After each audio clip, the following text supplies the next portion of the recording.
Hello, in this session I would like to illustrate how one implements callable flows between IBM App Connect Enterprise on the cloud and App Connect Enterprise on premises, and I'll be specifically looking at the case where App Connect Enterprise is implemented in IBM Cloud Pak for Integration, CP for I.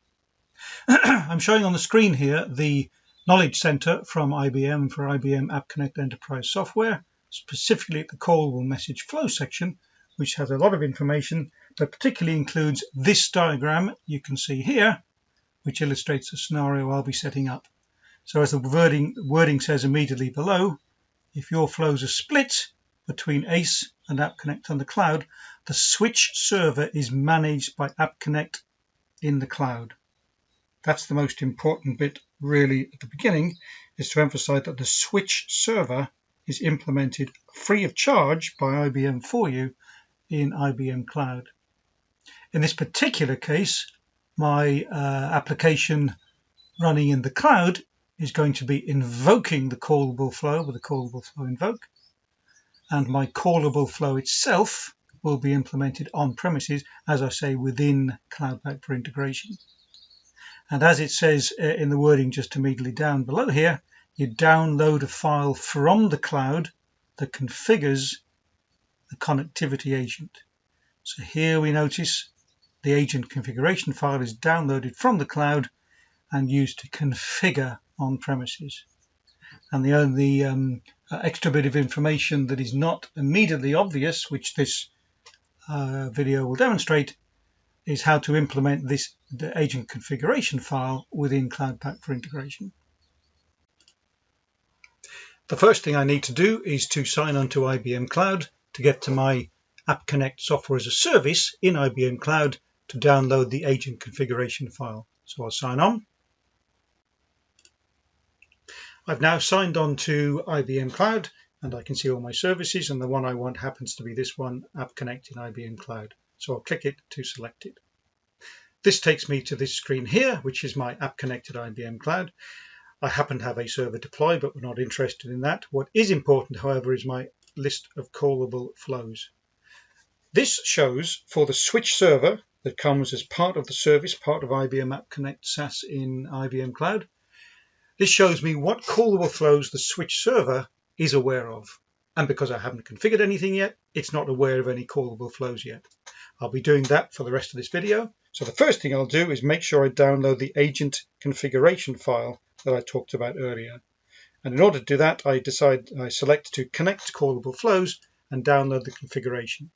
That downloads this file called agentx.json, which is the configuration file that defines for a client of the switch server how to access the switch server in order to register the callable flows that are available.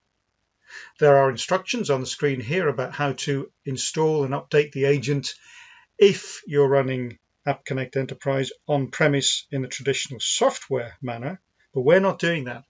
We're implementing App Connect Enterprise in Cloud Pak for Integration, in which case these instructions do not apply, and I'll be going through that shortly.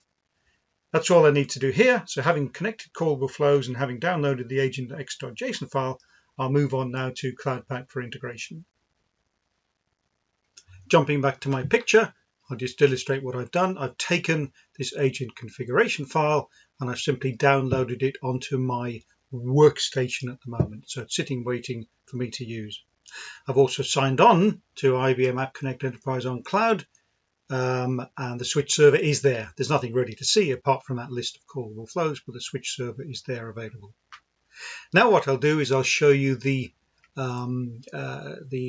integration flow that's running on-premise, but it isn't really on-premise, remember, it's in Cloud Pak for Integration, which of course doesn't have to be on-premise, and I'll illustrate how to deploy this flow and attach the relevant agent file to it.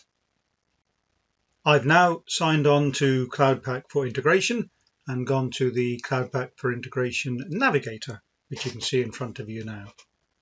And what I'm going to do is configure within the App Connect dashboard. So I click that one, which takes me through to a screen that lists a number of integrations and servers. You can deploy an integration, a bar file to create an integration server, and at the time of doing that, create the agent configuration file that is required to speak to the switch server. What I'm going to do, however, is set that up beforehand using the configuration button there. At the moment, I can see the types are listed in type order. There are no Agent X files configured already. A whole bunch of other files available, but no Agent X files. So I'm going to create a configuration, and at this point I specify an Agent X file. I've given it the name agent file for connection to switch server. I've given it a nice useful description. It's important to emphasize the point this is an outbound connection from CP4I to the switch server. It's an outbound connection, so you don't have any connection required from the cloud into CP4I. It's an outbound connection from CP4I. And at this point, in a manual method, all I need to do is select the agent file or click to upload it into here. I shall now do that.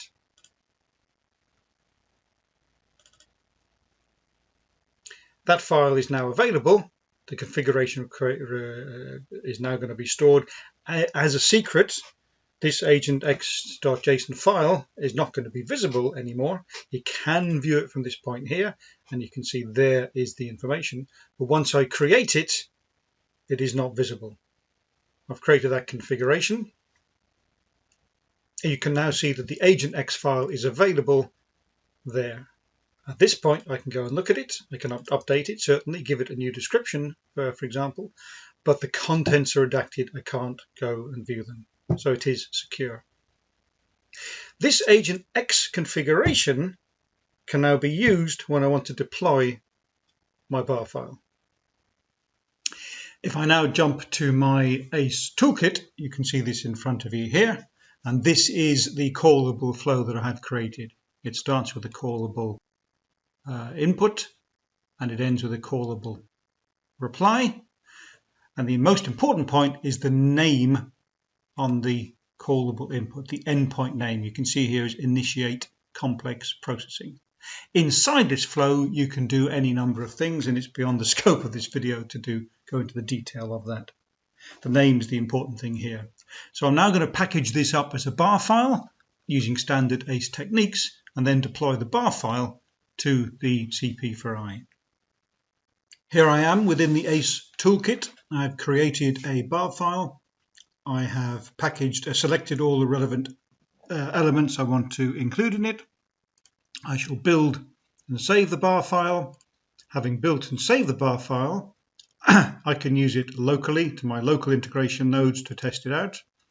What I shall do, however, is export that bar file to the file system so I can then import it into my target CP4I. Back in Cloud Pak for integration, I was looking at my configurations within the App Connect dashboard.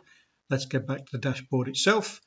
There are a few different ways of configuring, deploying an integration server. I'm going to use the most simple now, which is to create the server and specify the bar file to be imported at that time.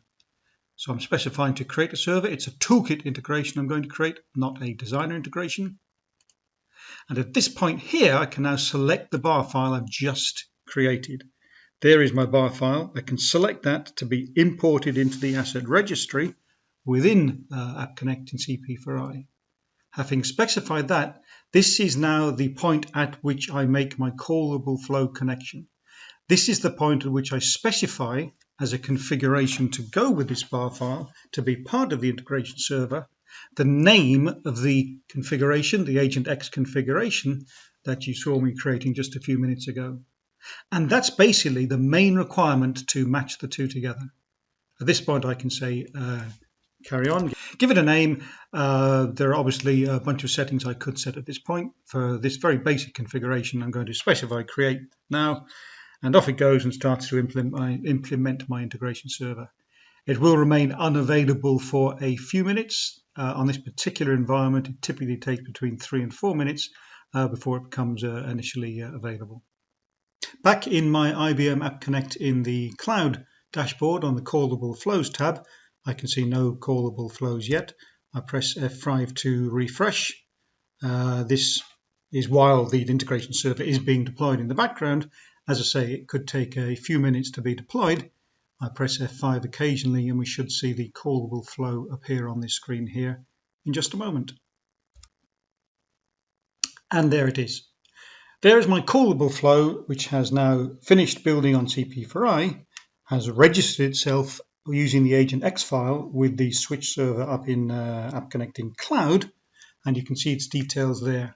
You can see the application name and most importantly the endpoint name that I defined earlier, and also a bit of information about where it's deployed. The name integration _ server is provided automatically by CP4I, and there's the name that I provided it when I created it. Incidentally, if I jump back to my App Connect dashboard, you can see that the bar file that I deployed, the integration server that I started to create earlier, has now been fully started and is completely available and is green.